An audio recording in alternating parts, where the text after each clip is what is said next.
हाथ को आया लेकिन मुंह को ना लगा। दिल्ली के मुख्यमंत्री अरविंद केजरीवाल के लिए आज उनकी बेल की सुनवाई कुछ ऐसी ही रही। सुबह 10:30 बजे सुनवाई शुरू होने के बाद लंच से पहले ही कोर्ट ने तय कर लिया था कि केजरीवाल के सामने उनकी जमानत की शर्तें क्या होंगी।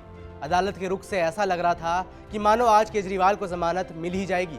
हालांकि इस बीच ईडी ने एक ऐसा बयान दिया जिससे पूरा खेल पलट गया। ईडी ने एक पुरानी ट्रिक अपनाई और आगे की तारीख मांग ली। ईडी ने कहा कि केजरीवाल के वकीलों को अपनी बात रखने का काफी समय दिया गया है और ईडी को भी अब अपनी बात रखने का पर्याप्त समय दिया जाना चाहिए। कोर्ट को यह बात माननी पड़ी और जमानत पर फैसला सुरक्षित रख लिया गया। केजरीवाल को भले ही आज जमानत नहीं मिली, लेकिन लोकसभा चुनाव की वजह से कोर्ट का रुख थोड़ा नरम जरूर नजर आ रहा है। यही वजह थी कि सुप्रीम कोर्ट और ईडी के बीच आज लंबी बहस चली, जिसमें अदालत ने केजरीवाल की गिरफ्तारी को चुनौती देने वाली याचिका पर ईडी से सवाल जवाब किए। सबसे पहले जस्टिस संजीव खन्ना ने कहा कि केजरीवाल कोई आदतन अपराधी नहीं है, वो दिल्ली के मुख्यमंत्री हैं और ये अपने आप में असाधारण केस है।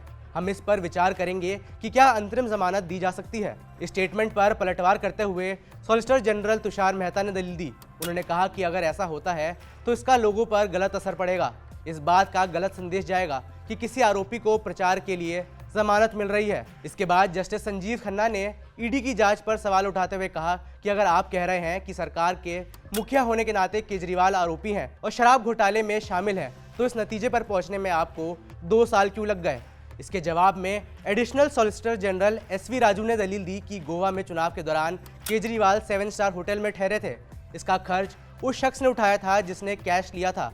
ऐसा नहीं है कि राजनीतिक वजहों से केजरीवाल की गिरफ्तारी हुई है। केजरीवाल की जमानत पर बहस तब और गर्मा गई जब इसमें लोकसभा चुनाव का जिक्र आया।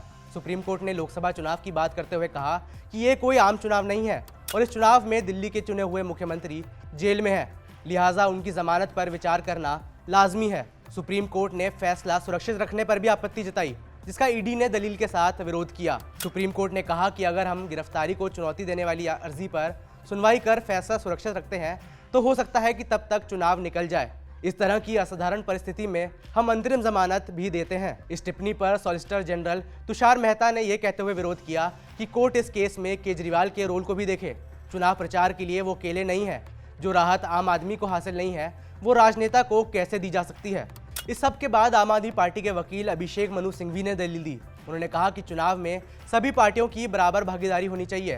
केजरीवाल कोई आदतन अपराधी नहीं है। ऐसा नहीं है कि जमानत पर बाहर आने के बाद समाज पर उनका बुरा असर होगा और ना समाज को उनसे खतरा है। इस पर सुप्रीम कोर्ट ने कहा कि हम अंतरिम जमानत पर विचार ही इसलिए कर रहे हैं क्योंकि चुनाव का वक्त है। अगर चुनाव नहीं होता तो अंतरिम जमानत का सवाल तक नहीं उठता था।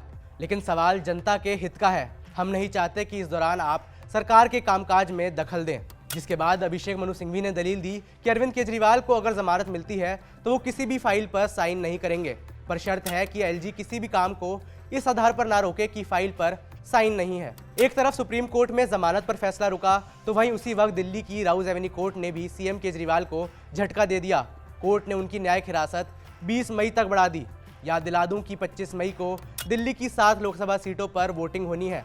आम आदमी पार्टी उम्मीद लगाए हुए है कि उनके मुखिया जेल से बाहर आएंगे और खुद वोट अपील करेंगे। हालांकि अभी ऐसा होता नहीं नजर आ रहा है। मेरा नाम है वैभव, देखते रहिए जी स्विच।